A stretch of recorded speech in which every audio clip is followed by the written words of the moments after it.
अस्सलाम वालेकुम दोस्तों, क्या हाल है? ठीक तबीयत से ठीक है माशाल्लाह। असां अपने इलाके च वधे हैं तो अंबलियां लिखे ने। अंबलियां तो बाद वाड़ लिखे ने। वाड़ में भाई कैसे भाई कैसे राधी पई है भाई?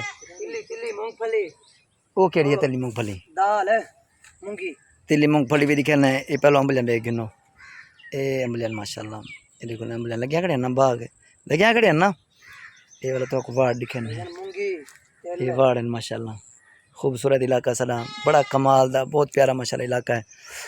तो ये भी साइड दे अंबलियां, ई साइड दे भी सारे बाग हैं। जेरी साइड तुसा नज़र भवेंदे आसो हूँ साइड दे तो बाग नज़र आसन। बाग अंबे दे बाग नहीं होंदे, अंबे दे बाग जो मैं तो कोई दिखाया मैं उत्ते अंबलियां लगियां खड़ियां जिवें माशाल्लाह।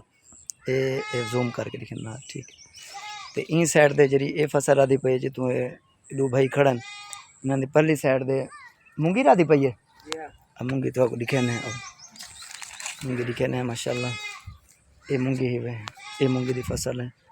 ये मेरा भाई है माशाल्लाह, मलिक वसीम। पर वो खड़ा है अपना मामू का बेटा शानी बादशाह। ये मेरा पुत्र खड़ा सही यूसुफ जिलानी माशाल्लाह। तो ये देख गिनो, ये मूंगी की फसल है, बड़ी प्यारी टाइम माशाल्लाह। अल्लाह पाक सारे खुश रखे। अगली वीडियो में मिलते हैं। जज़ाकल्लाह खैर।